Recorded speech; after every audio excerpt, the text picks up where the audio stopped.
Good morning, everyone. As you know, my name is James McGee. I'm representing Mr. Merritt, who is sitting here before you. I want to introduce or discuss a couple people that joined our defense team. First member of the defense team that started this whole thing was Mr. Moline, who you will be hearing from later on this afternoon. He was the first one that got involved with Mr. Merritt's case. He decided to bring me in as part of the defense team. And honestly, I didn't know anything about the case. When they disappeared, I was busy trying cases as a prosecutor. When the bodies were found, I left the office and was just opening a new office. I didn't know anything about it. And once I started reviewing the police reports, the first thing that jumped out at me is, this isn't a murder. This isn't a case about a murder. Murders happen every day. This is a case that somebody wanted this family to disappear. And that struck me. Who wanted them to disappear and why? And who had to gain from their disappearance? That's the important thing that kind of drew me to this. So we built a team. The first person that you may hear his name, he may testify, is Gary Robertson.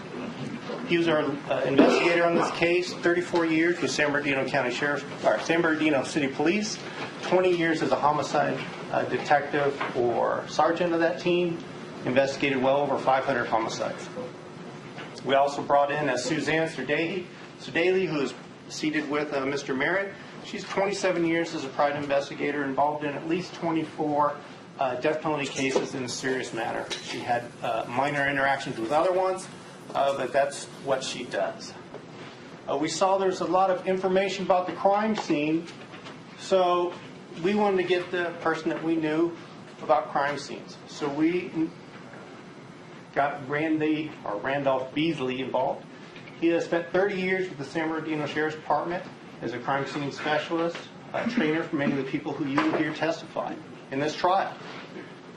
We then enlisted a DNA expert who is Susanna Ryan. She has 20 years experience as a DNA analyst. She has a master's in science, in forensic science.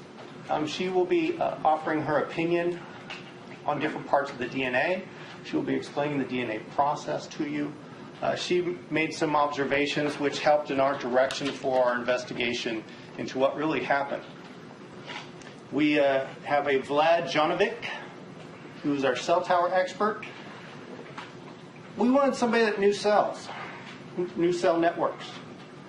He has a bachelor's of science, master's of science, and PhD in electrical engineering. He spent 35 years working in communication networks, 25 of that in cellular networks where he optimized them, checked them to see if they're working properly, developed them, tested them.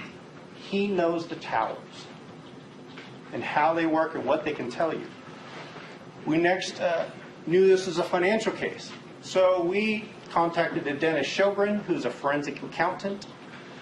He had been an accountant for 20 years. His primary purpose is he's a forensic accountant in trust and wills. He likes to see where money goes, where it's spent. And it's funny, we really needed him because this is a financial case, but the government never wrote for an accountant to tell him where the money went. You're going to learn about that. Our expert gave him a report. They hired one now. I guess we'll see what that goes. And then we also went to Illumina Discovery, which is a computer science firm. Their expertise is computer forensic analysis. You'll be hearing from them the things that you hear about what happens on the computers and who's doing what. They went down to the code, and they're going to tell you exactly during the testimony what they see. Now, the reason I wanted to do all that is we wanted to understand, when we see the McStay family, we see, victims. We do. And we want justice for them as well. What you got to realize is Charles Merritt, which everybody calls Chase, that was his best friend. Joseph's brother will say, yeah, Chase was Joseph's best friend. The loss is also to him. And we're focusing on that. It's funny, during the people's opening, they say, he wasn't there when the police were called. And then they kind of passed over the fact he's the one that contacted Joseph's mother, Susan. Says, Susan, it's now Tuesday. I haven't talked to Joseph. We talk every day. Sometimes we don't talk over the weekend, but we haven't talked in a couple days. There's a problem. We need to call the police. No, I'm sure they're just gone. Well, I'm going to go to his house and check on him. Okay. So he does. Then he's in contact with the family. We need to call the police. Joseph's brother Michael. No, I'm sure he's just on a surfing trip or something. Don't worry about it. No. Serious, guys. We need to call somebody. The dismissive of, he didn't care, he didn't want to call the police, he's the one that pushed. Michael finally said, we'll go take a look on Saturday when I'm not working. And that's when Michael met with Chase down at the house. Let's call the police, let's call the police. We'll just wait till Monday, okay? Let's just wait till Monday. The only urgency to find Joseph was Chase.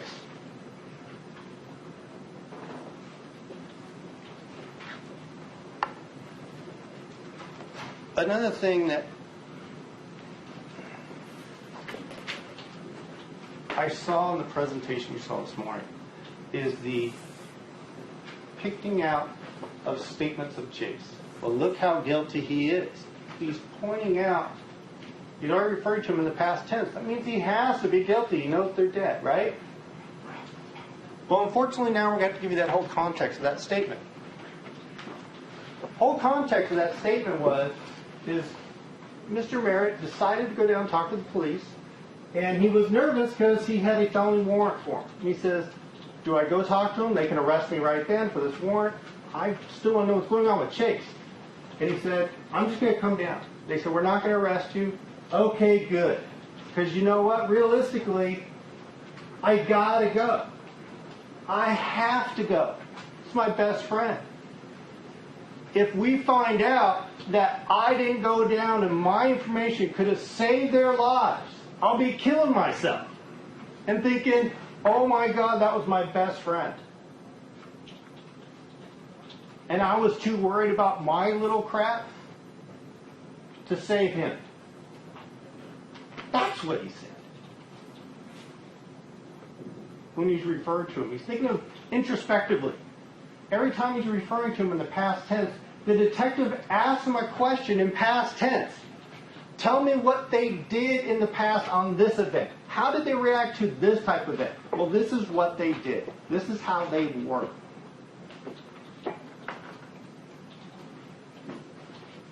The reason I bring all that up right now is that the theme you're going to hear throughout this trial is confirmation bias.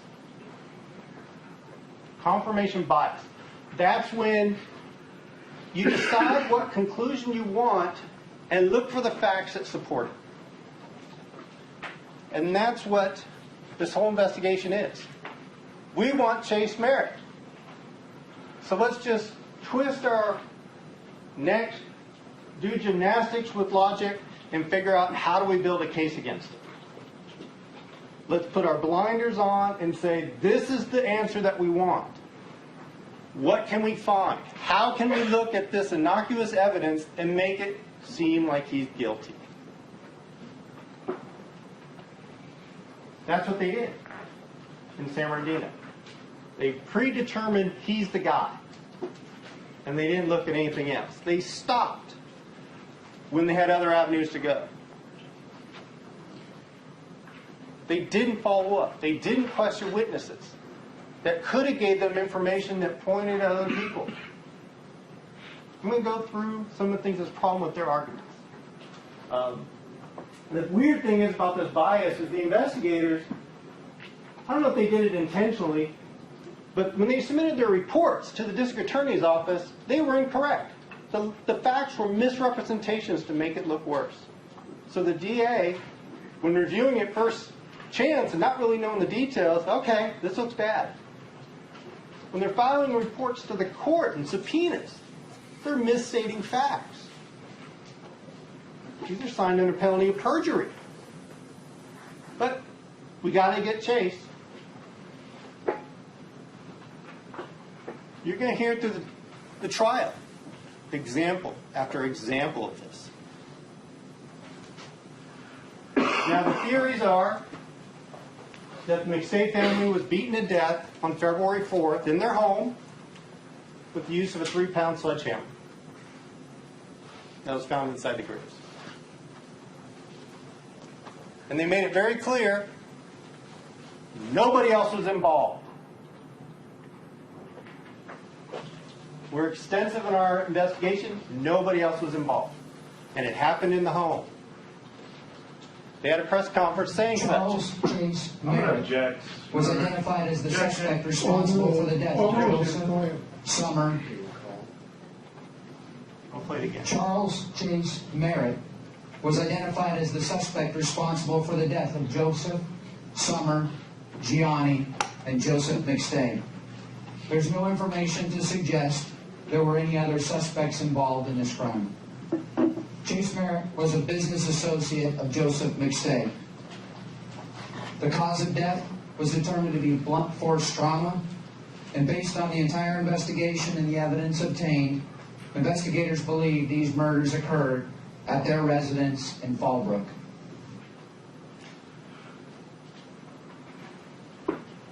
Now, of course, this theory might change now that we've shown our hand. We'll see how the trial develops. But what they're going to do during this case is they're going to present different facts and ask you to make conclusions. We talked about this earlier. I'm going to go through the facts I expect them to try and show you. One, or A, the murders occurred in the Fallbrook house. I'll start with the autopsy because those are important. How they died. While tragic and violent, is important. Joseph McStay, multiple injuries to his skull from that 3-pound sledgehammer. Busting large craters into his skull, fracturing it multiple places. Very, very violent acts. Summer McStay, what they put together, they had multiple fractures. You can see also impacts on her skull. You can see the multiple fractures in her jaw. You can see some of the impact. It's hard to see here, but there are impacts on different pieces of the skull. She was struck multiple times. Gianni, he also had multiple impacts. Violent death for Gianni. Joseph, the autopsy is inconclusive. They don't know. That is all that's left. Or excuse me, Joseph Jr. That's all that's left of him. So they can't say if it was blunt force trauma. The assumption is, based on the circumstance everybody else died, unfortunately, Joseph Jr. died the same way. Why is this important? Well, blunt force trauma to the head with a 3-pound sledgehammer would create a lot of blood. 20% of your blood flows just to your brain out of the heart. More capillaries are in your head area than anywhere else in your body. Smallest prick, blood will be everywhere. We're talking violent impacts that shattered skulls. Skin was broken, blood would be everywhere.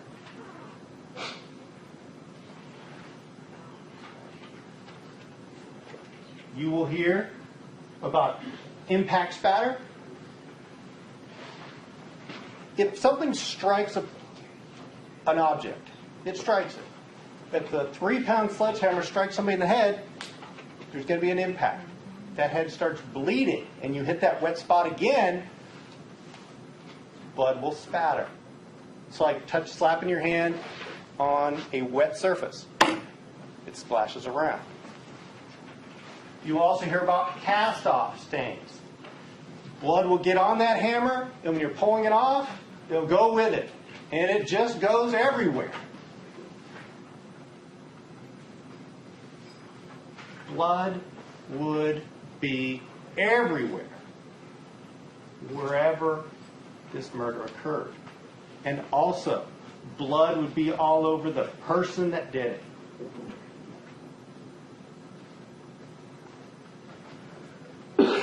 So, it'd be all over the house from the spatter. The head would bleed profusely. There would develop pools of blood wherever they had fell. It could also transfer, a little bit of blood on you. All of a sudden you're walking down, don't know, you graze something. It's going to be on that. It's going to get everywhere.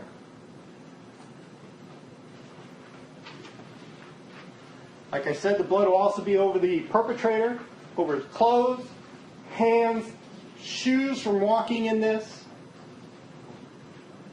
It would transfer throughout the house. It would transfer out to the outside. It would transfer to the car they got in. It would be everywhere.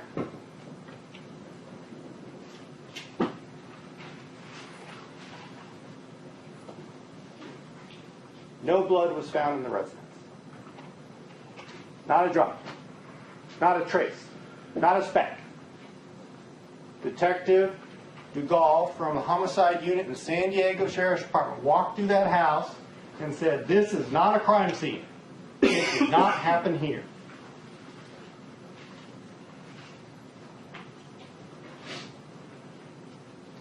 It did not happen here. Well, it's got to happen there because that's our theory. So let's ignore evidence. Here's the layout of the house that was drawn by the San Diego Sheriff's Department. They did the first floor and the second floor. First days they showed up on the 15th, they took a couple pictures. That's the top one is the desk. You can see where the desk would be in relation to the house on the first floor. The looking downstairs is the middle of the house, looking down, looking towards the top of that page. That's the angles that they took of the house when the patrol officer was going through. He only took 7.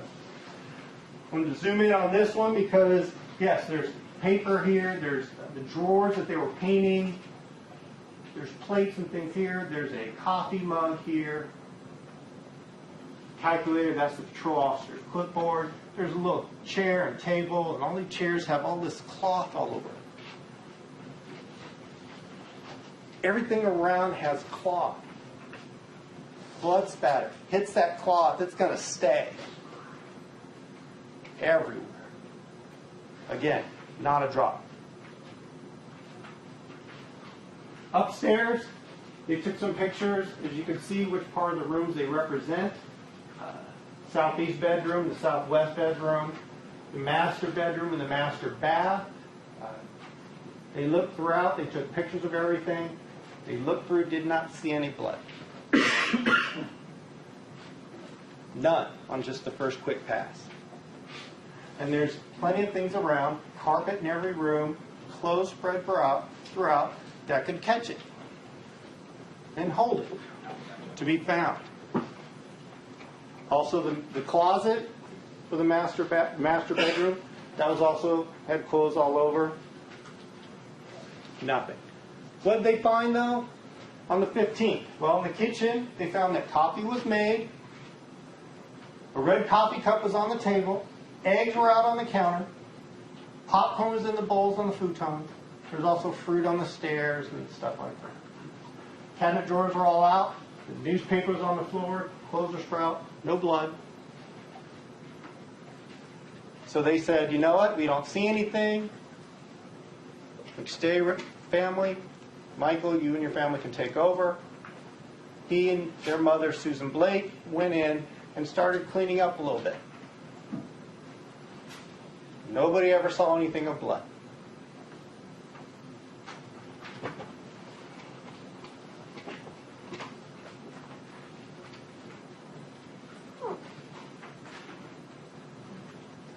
The detectives figured out we should probably go back because we're still not hearing from them. Let's take a more thorough look. So they asked, can we come back to the house? Let's take a full forensic search. Let's be sure. So they did. And what you'll see in the pictures they took were these three things. The carpet was dirty. The walls were still all taped off because they were painting. There was dirt on the tile of the floors. There was dust all over the furniture and the table. There were clothes everywhere, and the garage was cluttered. Why is this important? Carpet's dirty. You see dirt everywhere. Little things of paper, trash, all over. What's this telling you? It's telling you if blood was there, it would have hit that. Now, if they try and say blood was cleaned up, then it wouldn't be dirty anymore. You got to pick up blood, you got to pick up trash. Everything strewn all over. All the walls were still taped off. I don't know if you're going to start hearing testimony that, well, they just repainted the walls. It's taped off in every square inch, and the tape's left there, and there's still dirt everywhere. This is how they were working. They were working on the house. You could see all the tape in the different areas. Dirt's on the tile. What I'm circling is dirty footprints from humans and the dogs.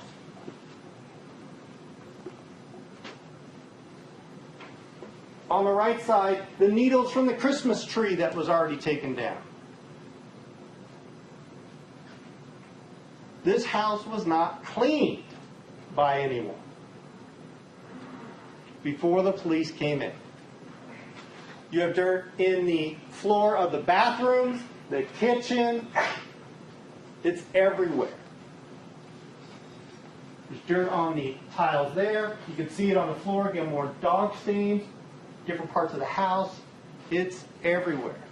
Then the dust on the table. The tables weren't wiped off because you can see, when you get a closer view, and we will zoom these in, you can see that dust layer. You know when you want to dust, you look and the sun hits it right, and you're like, oh, wow, you do your fingerprint across it. You will see that on all the furniture here. These weren't wiped down. Dust is everywhere.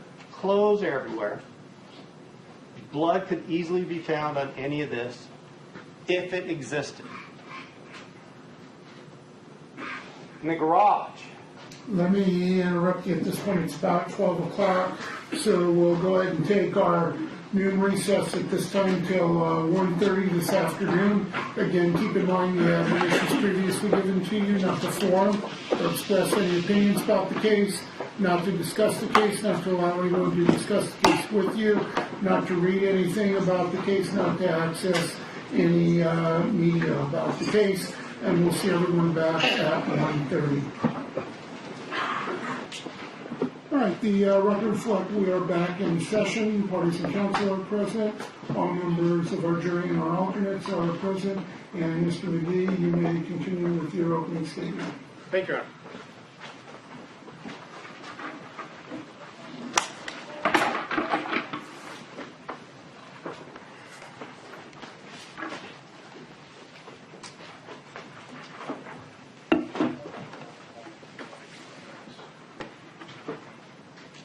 Okay, where we left off was, if we could have the left, please, is we were talking about the different things that are found within the house when they went through the search on the 19th. Again, this is back to the clothes that are strewn along the closet in the master bedroom in that suite.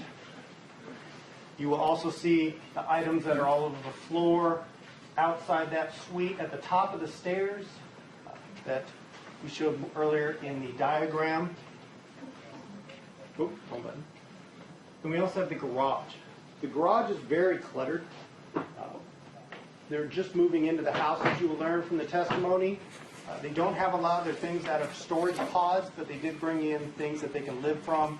A lot of the stuff that they were bringing in, they were storing in the garage. There's little or no movement around except for trying to squeeze around things to get things that you want. Those are the different angles in there.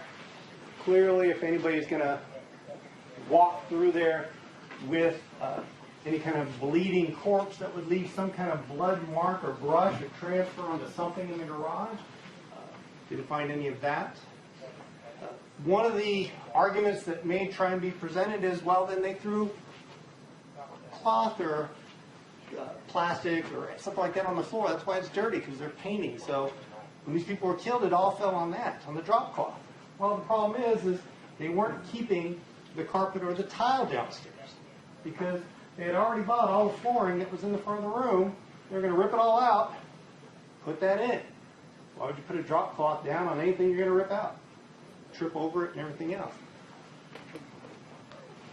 So everything in this house when they walked through showed no signs of violence. When they talked to the neighbors in the area, nobody heard screamings, no one heard any noise. This is an overview of the neighborhood. These houses are right on top of each other. And this right here is the canyon wall on the right side. It echoes. You hear everything that everybody's doing in that neighborhood. And not one witness, and they talked to every single one that lived there, didn't hear anything. What the evidence is going to show that the murders did not happen in that house. Fact A, didn't happen. What actually shows from the evidence is that the family was probably alive until the morning of the 5th. Because everything that was out was recovered. Coffee was made. Coffee mug was down. Eggs were out. Little popcorn to keep the kids happy while you're making them breakfast. A little fruit for them to nibble on. This is stuff you give them in the morning. The dogs were in the backyard. You will hear Summer loved those dogs. They always slept inside. First thing in the morning, when you have a dog inside all day, is you put them out so they can go to the bathroom. They were outside.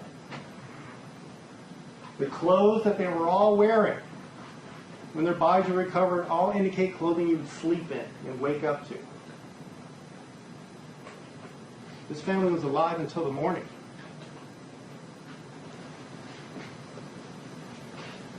They were not killed in that house on the 4th. Fact B. Say Merritt drove down to the Fallbrook on February 4th. So, first fact as part of that is he drove down after hanging up with Joseph. Because, as you heard, the last call was at 5:48 p.m. when Merritt was still in Rancho Cucamonga. There's no records that show he was down there in Fallbrook. And the drive from Rancho Cucamonga to Fallbrook is an hour and 23 minutes, give or take some time. This is on Thursday night at 5:48 p.m., driving from Rancho Cucamonga down to San Diego County in the rain. Traffic is going to be an issue. You have to go through 9115 interchange, and all the driving home traffic, all the stuff through Lake Yellowstone, from everybody coming back from out Orange County, going south, all the way down.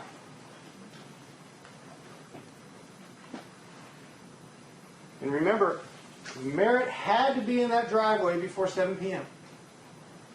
So if he left his house at 5:48, he had an hour and 12 minutes to get in that driveway before 7. Because he had to be in that driveway before 7 because the one piece of video. It didn't start at 7:47. It started at 7. We got 1 hour from the neighbor across the street. And there's no vehicle pulling in. So Merritt knew, their theory's correct, that the detective's only going to pull that 1 hour, so I got to rush to get into that driveway before he pulls that hour. That makes no sense. He's not pulling in. How do you get there? The neighbor's video shows Merritt's truck. DeGaulle first thought it was the trooper. Government thinks it was Mr. Merritt's truck. So, DeGaulle sees the video from Mrs. Mitchley when she had the security cameras going. It angles towards, as you see, McStay's residence. As part of their investigation, they measured Mr. Merritt's truck, which they still had access to. The front headlights were 33 inches from the ground. the rear tail light was 60 inches from the ground. And then the investigators also did a videotape of his car, his truck driving by from an approximate same angle, so they can have a video comparison to show you, look, it's his truck driving by. And based on all that, they said, yep, that's his truck, because the trooper doesn't have the tailpipe where it should be, blah, blah, blah. Well, they forgot to actually look at the truck in the video. Here's the video that they shot of Mr. Merritt's truck when he was in the custody of San Bernardino. I have markers on the right side showing the ground where the front headlight was hit at 33 inches. Okay, we're clear. And when you see that video, one thing you should watch out for is the headlight. What's it have below it? Parking lights. Parking lights, you will hear, can never be turned off when the headlights are on. Tail lights, again, they cross at the 60-inch mark. Let's look at the Mitchie video. Same markers, same distance, the ground, the headlights, and the tail lights. So when the headlights go, they will hit the 33-inch mark. The tail lights should be out of camera range. If it's his vehicle, unfortunately, the tail lights are going the exact same 33-inch height. So, first thing, it does not have the parking lights that Mr. Merritt's truck has. Second thing is the tail light is not up where it should be. Confirmation bias. See what you want to see and not the evidence. So if it's not his truck in the video, then there's zero evidence that he drove down there on the 4th. They want you to convict on, well, we don't know where he was, but that's who we want. Fact C. Merritt disposed of the bodies from the Fallbrook house. Now there's two theories that you could present for that. Immediate disposal. He took them out on the time he killed them on the 4th. Well, if he immediately disposed of the bodies, that means he would have kept them in the back of his truck for 2 days. Problem is, there's no blood in his truck. Now, we know blood spatter would be all over the assailant from crushing those heads with the sledgehammer. Blood would have dripped out of the back of the truck when you're driving around for 2 days. Because he drove all over, blood will move. There's no way complaining of smell coming from his truck. But remember, he lives in a busy apartment. He parks in the middle of all the other cars. It's not like he has his own little ranch or house that he can hide in. He lives in front of hundreds of people. Nobody said anything about that. No evidence of him moving bodies into any kind of garage or apartment or anything. He's got 4 dead bodies in the back. And on the 5th, we know he drove to L.A., as they say, looking for a dump site. Trial would actually highlight for what he was doing. Because it's right in front of them. But they're ignoring it. But again, if he's driving around on the 5th, the blood again would be moving. Bodies would be shaking.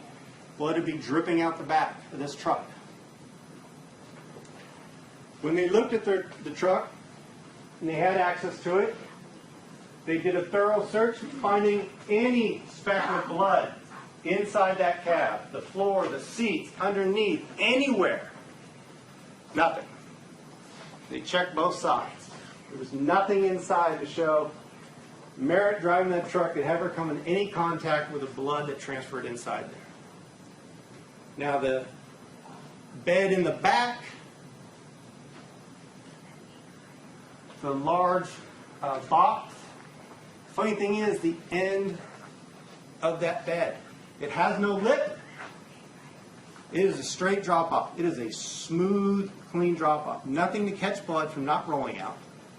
And the tailgate itself, when it attaches with this hinge, it sits off about 1/4 inch. So the tailgate doesn't even hold it in. Any blood coming out would drip out that back. from driving around. Yet, we have no complaints again of blood being anywhere dripping out of the vehicle while he's driving, anywhere on the chassis, on the tailgate, underneath. There's nothing anywhere. And trust me, they looked. Because this was their guy. So then, Merritt drove to Los Angeles on the 5th to try and dispose of the bodies, as the theory would have to be. Well, we know he was in Upland at 7 a.m. because, that's what their expert's going to say. And then he drove out to L.A. in Friday morning traffic and got out to L.A. So they were alive on the morning of the 5th. He's at home driving to L.A. Then he's out in L.A. at 10:45 and 10:46. He's making 2 phone calls. One he's calling is Joseph McStay. This is important. He's also calling Kathy. Because remember, they met on the 4th to talk about the job, giving Joseph updates to what he's finding for that job. And later on, a little bit later, he calls him again, update him on what he's finding. He's still in Los Angeles. Then they have him back home afterwards.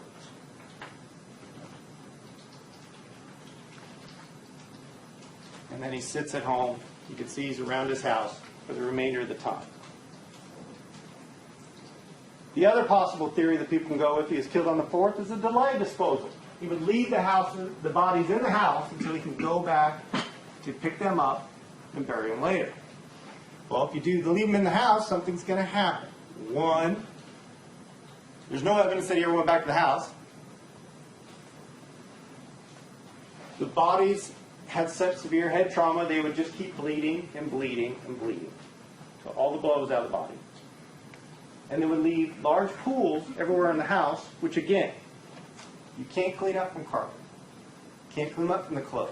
The tiles are perfectly clean, are not clean, it's dirty, so it wasn't clean. And carpet's porous, so it would soak through to the padding.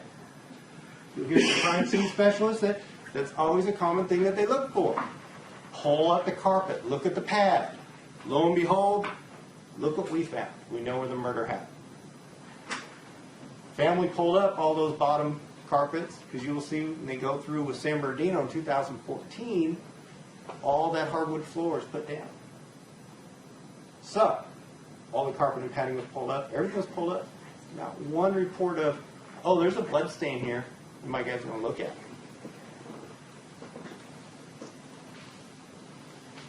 Funny thing is also, the San Diego investigators, they brought in cadaver dogs actually to look for blood. Nothing.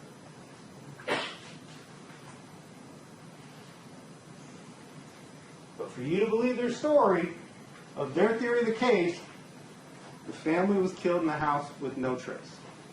It's impossible.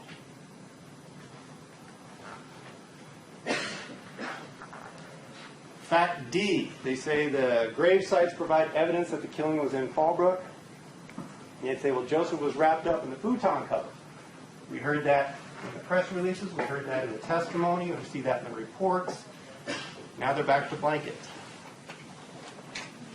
Because the futon cover is what tied the bodies back to the house.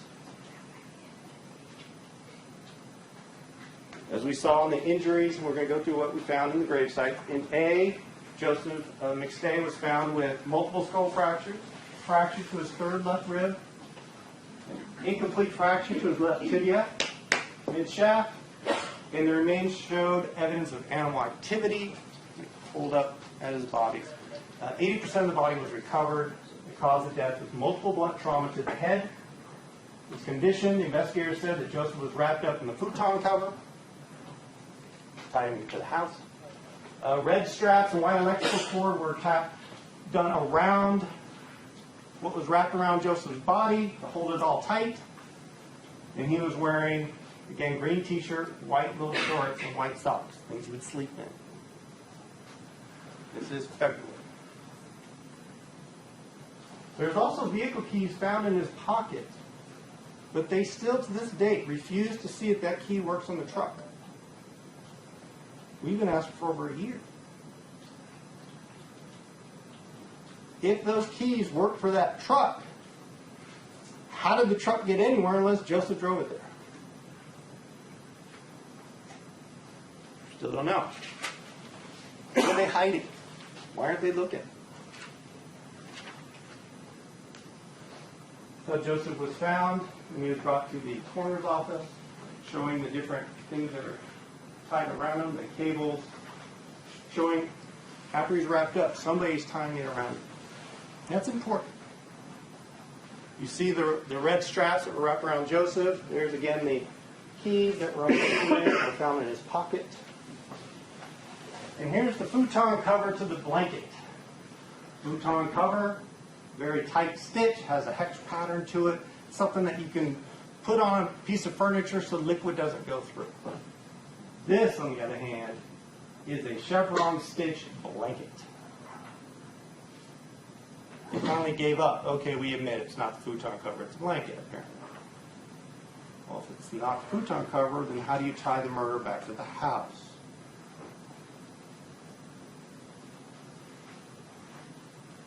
Joseph McStay Jr. is the one that was in grade A. I believe they got it wrong in the report because the dog activity pulled him out. He was in the ground with Joseph. That's what they found 300 meters northwest of the gravesite. And that's the one that just had the skull and a couple bones. They don't know the circumstances of his death. Unfortunately, they deemed it as homicide based on the circumstances, which makes 100 total sense. One thing is important, he was not wrapped up like Joseph McStay. No evidence of that. Summer McStay, he also said, was killed in Fallbrook with the family. That's their theory, because remember they were all killed together. Injuries to Summer. She had a fractured mandible, multiple fractures to the head, and she died of multiple blunt force trauma to the head. One thing you will learn in this trial about Summer, she was a very strong-willed woman. She was very protective of her family. She was protective of everyone she loved. I think her jaw was broken fighting for her family's life.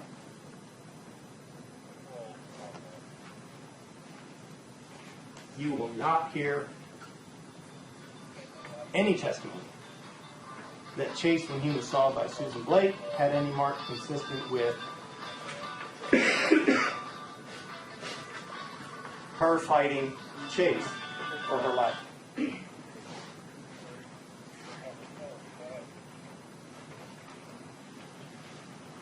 She was not wrapped up like Joseph.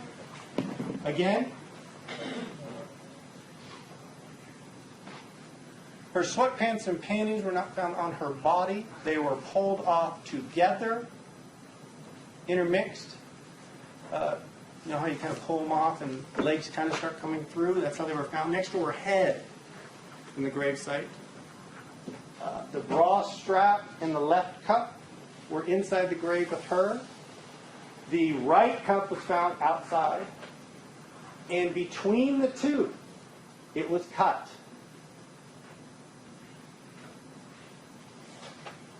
Either knife, scissors, say knife. And painter's tape was found in the grave from the house. Evidence can show that's probably a way they got her out of the house, controlled her that way by putting tape around her. Even Sergeant Ryan Smith, who's seated here, in his DNA analysis request form said, we believe Summer was raped before she was murdered.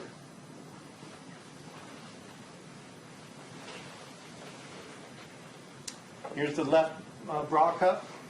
You can see that cut line there. The right one, you can see it cut there. The panties are tied up with the pants. And again, a statement of what they believe happened to her.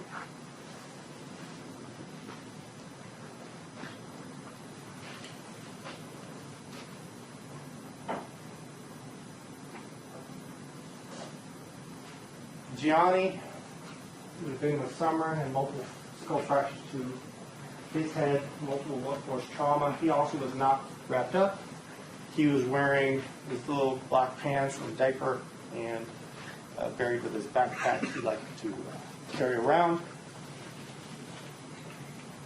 All that's important what they were found in, because Joseph was wrapped up. The evidence shows that you wrap somebody up when you kill them and you want to transport them. And you don't want blood to get everywhere. Somebody killed Joseph somewhere and brought him to that gravesite. Summer and the kids, on the other hand, evidence shows were killed there. That's why they weren't wrapped up. That's why she was raped there before she was killed. That's why her clothes are half out of the grave, half in the grave, ripped off her body. They were killed at separate times. They were brought in separate vehicles. They say Merritt buried the McStay family alone. The problem is, there's 2 tire tracks to the 2 separate graves, and they're separate widths. One thing that's odd to me is they didn't follow protocol when they were collecting everything. They didn't document everything correctly where they were finding it. They didn't photograph all items that were recovered where they were recovered. Always, always. Oh, this is important. Let me take a picture of it before I pick it up. Let me document where it is.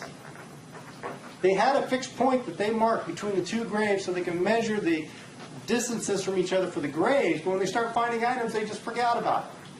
We don't know how far anything was found. There's a lot of pieces of evidence. I want to know how close it was, but we will never know. They didn't take pictures and they didn't give us measurements.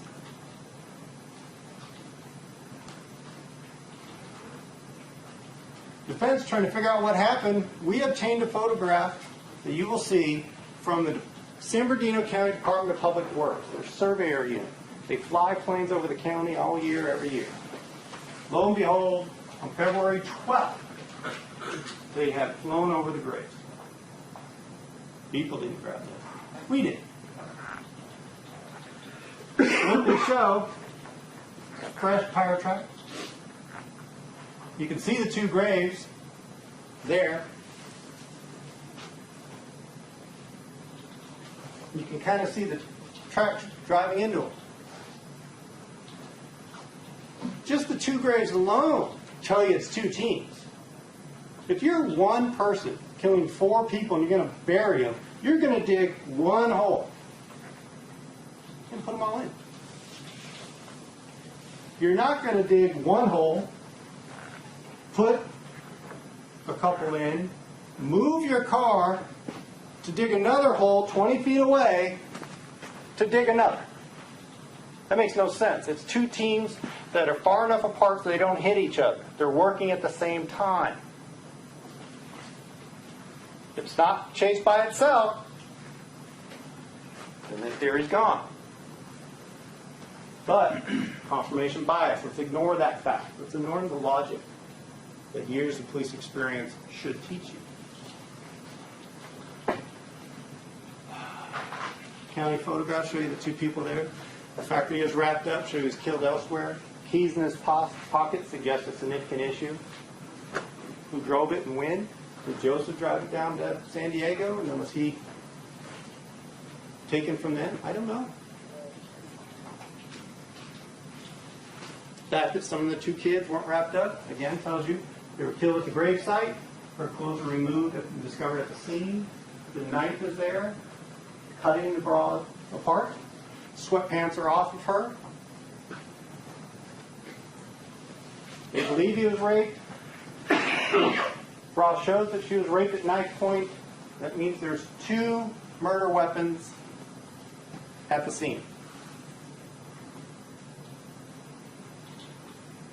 Now, do we know if any of these family members were stabbed? No. Cut? No. Because all the flesh is gone. They could have been stabbed to death, bleeding, and their heads crushed with a 3-pound sledgehammer to make sure it's done. if you're one person, why do you need two?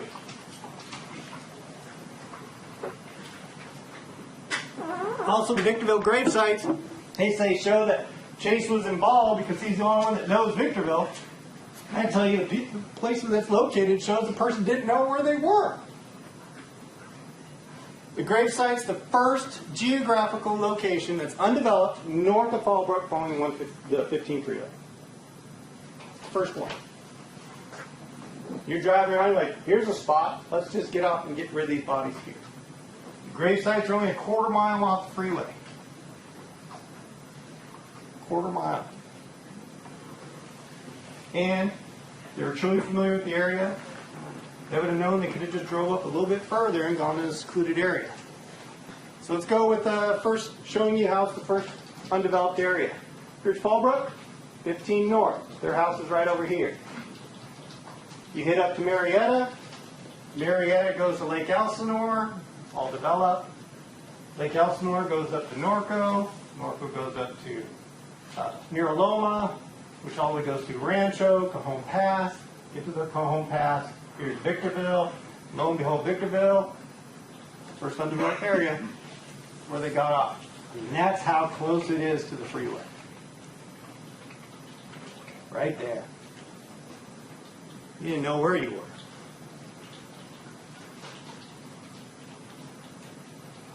It's 2.6 miles. This is the service road called the Old Quarry Road. Likely the killers drove down here and then up that path. If you knew the area, you know you just go up Old Quarry Road, but we'll get to that. Here's the view, how close the freeway is. This is where the investigators park, go to the grave site. That's how close it is. They could have parked at the freeway and walked over. Graves are here. They could have just went up here. All these roads lead in all these hills and secluded areas. If you knew the area, you just go up there. There's silver shafts. There's everything up there. Everybody knows that if you're up from the high desert, where all that stuff is. You knew it, that's where you would go. If you don't know the area, you just go right next to the freeway. DNA from the grave site excludes Charles Merritt.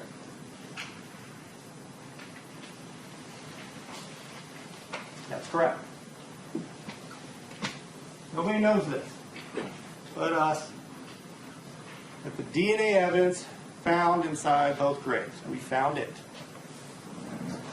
The investigators, when they checked everything, they did a swab. They took a little piece of cotton and said, okay, is there anything on that? No. Okay, no DNA. Susanna Ryan, who is our DNA specialist, says, no. You need to do what's called an MVAC. Best way to describe it, it's like a wet vac. It sprays a saline solution on, and you vacuum all that solution off, and it's caught in a filter. It's 100 times more accurate at picking up DNA than just swab. Through this process, she was able to find DNA in almost every atom she tested. And she'll say it's degraded. It's not something that was just placed there. It's simply broken down from being in the ground. Items that we had tested was stuff that was wrapped around Joseph. So whoever's killing them and wrapping them up, that's a good place to look because it's their DNA that's going to get on that because you're getting hands sweaty, you're pulling them off. We also want to look at the clothes that were taken off Summer's body. So we checked the bra and the panties.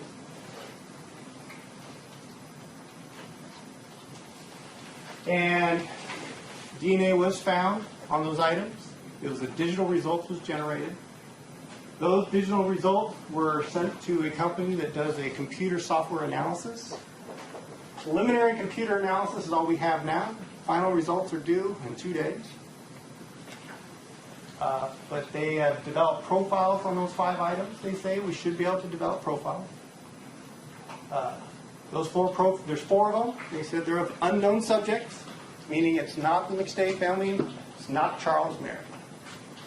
They have been all excluded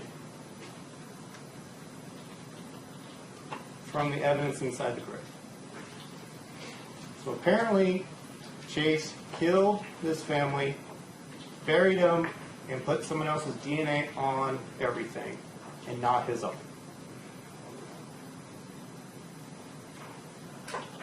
And we're still going to trial. Fact E, cell tower history shows Merritt's at the gravesite on February 6th. That's what they're going to say. Well, their expert that they're calling, he has no technical training or education whatsoever. He has no expertise on the engineering behind the system or how they actually work. He is just told, hey, here's what you should say, just parrot it back. I've been to trainings, I've been to 40-hour trainings. What do? They told me to say this. Who taught you that? Oh, they're law enforcement people. They told me what to say. They're just here to support law enforcement. You'll find he did not submit a written report detailing his findings. No report, nobody can subject anything he's going to say to review. We'll have to figure it out on the fly when he's saying it. Why are they hiding that? Why are they afraid to write it? He will base his testimony on these basic maps that you've seen without any supporting evidence or understanding of how any of that works. He will ignore calls that don't fit the narrative he wants to sell. He did that in his testimony at an earlier hearing, purposely ignores information that doesn't fit the narrative. We'll ask him about that. And then he had to finally change his maps and analysis after our expert gave his report. Oh, I actually probably made some mistakes. Got to make some corrections. So these are the kind of maps that you're going to see.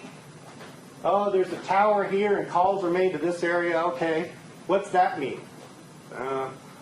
It has an azimuth, and so that's where it was.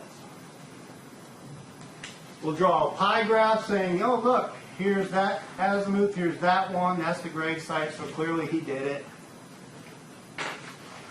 And then when our expert says, no, you even got the angles on the azimuth wrong, oh, okay, let me correct it. So I rotate it more north. But he still has just his basic calls, skipping calls, that are not consistent with what he's saying. According to his testimony, it'll come down to he was at the grave sites between 11:30 and 11:52. Because at 10:30 is in different areas downtown, 12:30 is at different areas downtown. So those are the only calls we have. In those 22 minutes, he was able to dig graves, rape Summer, kill Summer and the two boys, bury their bodies, and clean up so he doesn't have any blood in his truck. And get back down into Victor. Our expert. We wanted somebody that knew what he was talking about. Defense expert we have. He is educated. He has a Bachelor of Science, Master of Science, and PhD in Electrical Engineering. 35 years experience in digital radio communications and more than 25 years in cellular systems. He's worked for people like Bell Mobile, Lucent Technologies, companies that do cell towers. His job is to implement, optimize, commercialize the running of cellular networks. He deals with all aspects of performance engineering, capacity planning, and RF engineering. What his job is to make sure that network works as efficiently as possible so people's calls go through. Because if customers are happy, they stay with your company. He will go through everything to make sure they work properly. He knows how they interact with one another, how the towers are talking to one another. He will explain all of that to you. He has 30 publications in technical journals for peer review, and he has 6 patents. He's retired and he consults sometimes. I think he's done this 12 times for both government and for the defense. He's an interesting guy. Vlad Jovanovic. I should have pronounced that better since my mother's maiden name was Pavkovich from the same area.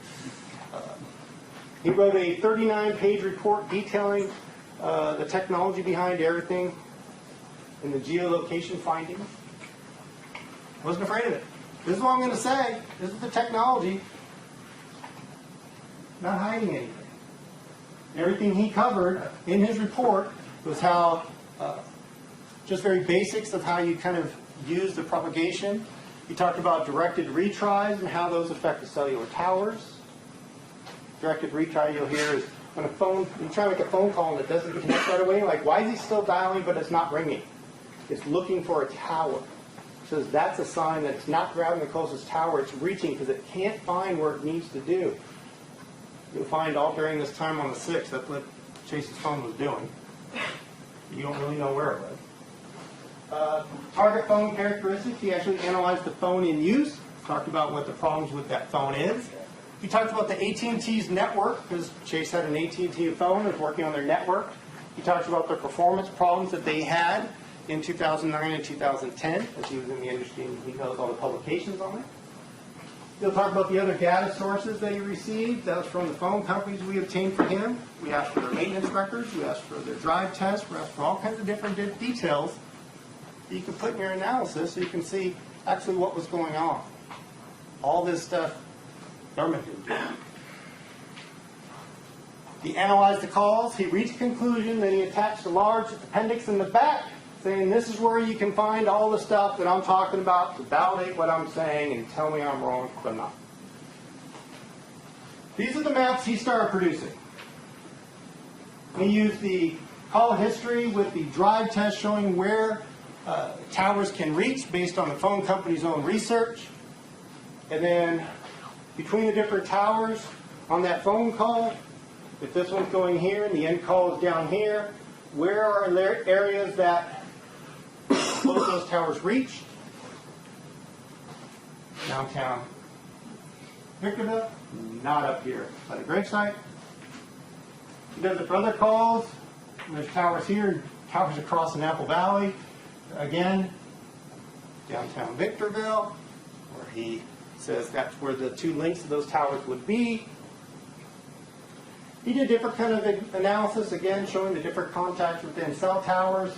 These are some of the calls that you don't see in the FBI's report because they don't go with the story of, oh, look, he's downtown. Then he wrote a full detail of what he thinks of all the calls. He summarized them, showing where they could possibly be based on all the towers involved, whether or not there actually could be a location based on what he sees. He classifies some as unlocatable based on the delay in actually picking up the phone. You can't be anything certainty that that's the right tower to show location. He breaks it all down. He will explain this to you. We call him Vlad. Vlad can talk to you guys for 8 hours on cell phones. I promise you we will try and keep it short so you don't gloss over. We're going to limit him. But by the end, you'll be convinced he knows what he's talking about. So clearly, cell phone wasn't at the graves. Fact F. Merritt left the Isuzu Trooper found at Mexico border on February 8th. Well, they found him at the 8th, yes. This Isuzu Trooper was found parked at the border on the 8th. Is impounded by a towing company, parked there after hours. They said the car probably wouldn't have been there until after 7. It's funny, they have him driving up in Corona at 1:30, so apparently he took it off in the morning, but all the guys will tell you it worked a lot. Probably wasn't there until after 7. He drove the Isuzu Trooper.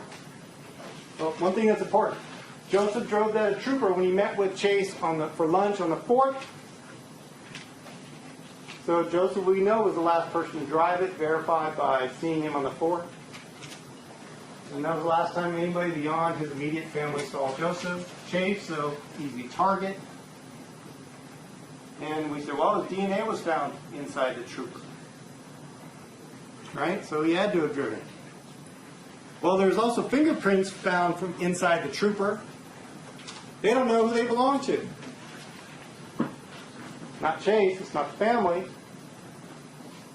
And where were those fingerprints found? Right there in that coffee mug. We'll skip that. Doesn't mean our theory. Let's talk about the DNA found within inside the Trooper. The samples were taken. One swipe of the steering wheel with that whole cotton thing. And then they say, okay, we got one column, let's just do everything in the center divider. So we don't know if they touched the environmental controls, the radio, the gear shift, or anything in the center console. We don't know, because they just swiped them all the same. And that's what the second one is.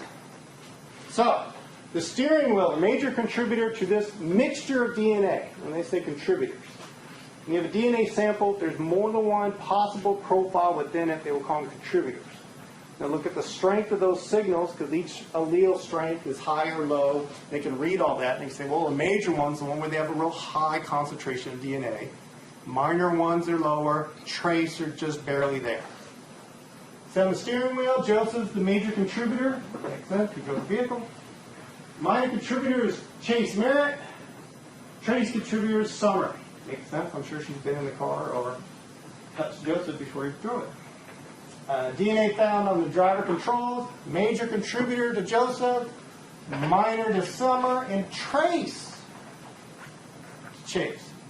So from steering wheel to gear shift, it drops. They say it shows he drove it to the border, to leave it at the border to throw off the investigation.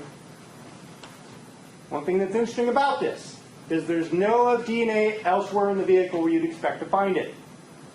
If I'm driving a vehicle, I'm going to get in, I'm going to close the door, I'm going to put on my seat belt, check the mirrors, move the seat if it's too short, all that. If I'm touching the steering wheel and the gear shift, I'm touching that too. No DNA on any of that stuff. And the seat was positioned up. They already covered for us. Makes my job easier. Joseph was a lot shorter than Chase. He was still in the drive position of where Joseph would have. Also, the investigators of San Bernardino said, well, if he drove down there, how did he get back? Well, you're going to hear there's no service for taxis from that area at that time.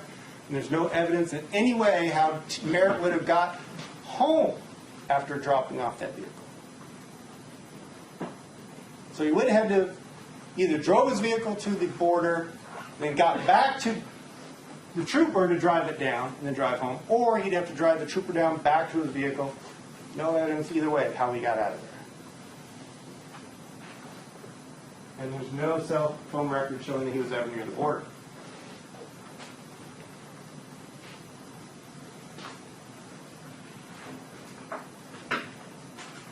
What the evidence is consistent with is we're going to show that it's a DNA transfer. DNA gets transferred just like blood and everything else. I have a sweaty hand. I touch somebody, they can transfer my DNA. It's transferred by the last person Joseph saw that day, Chase. They met for lunch. They shook hands. Right hand to right hand. Good to see you again, brother. So, if I'm going to get in my car, I have this DNA on my right hand. I will open the driver door with my left, so you can get in. You will grab the steering wheel so you can get in. You will sit down. You're transferring that DNA onto the steering wheel. You're closing the car door with your left hand. Why? Because there's no DNA on that. You won't see any there. After you do that, you start the car, put it in the gear.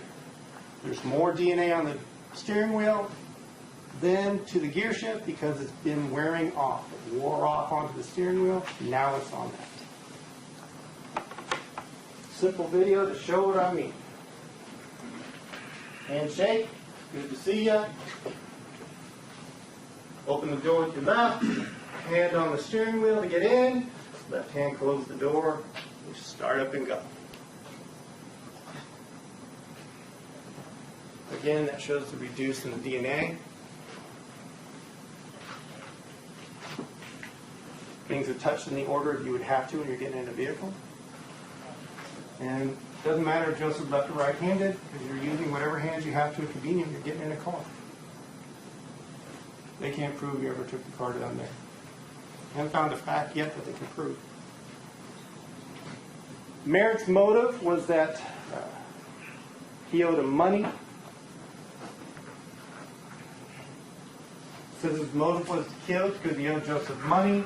And they talk about the email that's discussed the balances and everything, about Paul Mitchell and Saudi Arabia job. All that was coming up. Email showed that $26,000 was due to Chase. We talked about those different amounts. The other amounts that they put in there say, no, it was higher. That was actually, you'll find that litigation that company was happening with those businesses. And Joseph said, I'm going to write these off. And so Chase said, fine, I'll split it with you. What money you owed? That's an agreement that we'll both take a bite on this. What money that was owed to me. There's also a spreadsheet that was attached to the email that broke all that down for them, but they ignored that because we just like the part that looks bad and we don't like the explanations. Taking things out of context. If they want to show that email, why don't they show the spreadsheet? Why are they hiding that?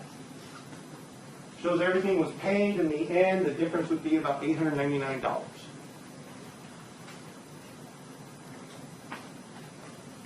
Now, Merritt needed Joseph. Joseph didn't need Merritt. Merritt needed Joseph to be successful. Joseph was smart.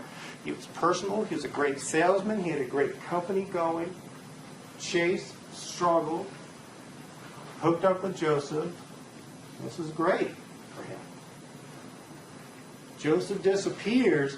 Chase does not have the personality to step in those shoes. Customer service is not what Chase does.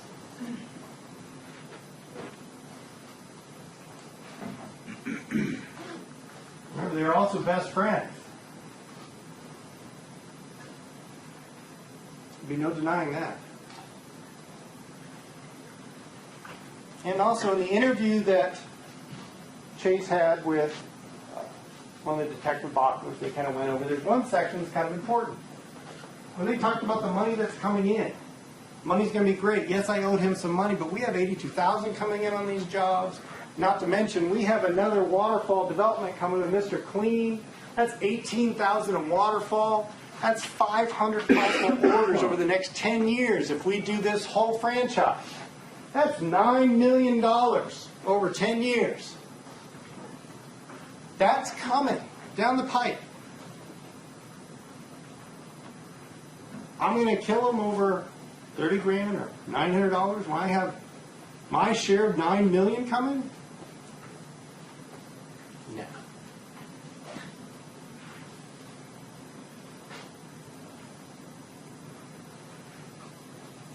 Then they say Merritt stole money from EIP after the family disappeared. They say he stole money. EIP is Earth Inspired Products. That's the acronym you'll hear referring to this company all the time. Checks were written on February 5th and backdated to the 4th. Well, they met on the 4th to talk about those two. And Joseph brought the blank checks to Chase to cover costs. We had forensic accountant Dennis Chauvin review all the financial records from the businesses, from Joseph, from Chase, and others. I'll cover the part he talks about this transaction. He said, in his experience of 20 years of tracing assets and seeing business valuations, he says all the monies received by Merritt after their disappearance would have been reasonable compensation and cost coverage to finish those jobs that were already in effect in February of 2010. Remember, they didn't get a financial accountant, so we did. That's what he told us. I'm sure my colleague will tell you what else he found. Merritt had a practice of doing business with EIP and between him and Joseph. After handling something for Joseph, Merritt would always call him to update. So, he wrote 4 checks and deleted them at 12:39. Then he calls and leaves a message 10 minutes later. And it's done. Then he's on the phone with QuickBooks for 108 minutes on the 8th. This is when they want to switch from online to desktop QuickBooks. Why do you do that? Online QuickBooks you can access from anywhere, and anybody can if they have your password. If you want to keep your business information from people you don't trust anymore, you switch to a desktop. Nobody can access unless you're sitting at that desktop. So that's what Chase was doing on the 8th. He's on the phone for 107 minutes. The technician's saying, yes, you want to transfer all information from online to desktop, no problem. After you do that, then I want to get rid of and delete the online account so nobody can look at anything anymore. Because all the information is saved on desktop. When they interviewed this woman, she said, yeah, that's common. People do that all the time. Then when Chase called back on the next day saying, hey, yeah, I'm trying to do all this stuff. It's a new technician, and their notes are, he just wants to delete. Well, did you not read the notes from the day before where it says he's transferring first? They skipped that in there somewhere. He calls them for a 45-minute call. That call, well, first let's go back. 8th call ends at 4:58. He calls and leaves a message at 5:01 to Joseph. Everything he does, he calls. It's done. Hey, buddy, I don't know where you are, but this is done. Call again on the 9th. Finish that call. 29 minutes later, hey, by the way, I finished all that. It's done. Not hiding anything. It shows he's updating Joseph, telling him, I'm doing what you told me to do. Joseph would actually always call Merritt, too. It's a shared practice. The checks that they talk about being deleted, they were created and deleted at 12:47. Joseph called Merritt at 1:03 right after. Joseph created more checks on the 2nd at 11:37. Called Merritt 3 minutes later, let him know, hey, yeah, this works. You can do it. Creates and deletes check on the 4th at 8:01. Last phone call at 8:28. Hey, it's done. That shows that Joseph's still alive when that car's leaving at 7:47. I don't know who was there. He's still alive, doing business. He's alive till the morning of the 5th.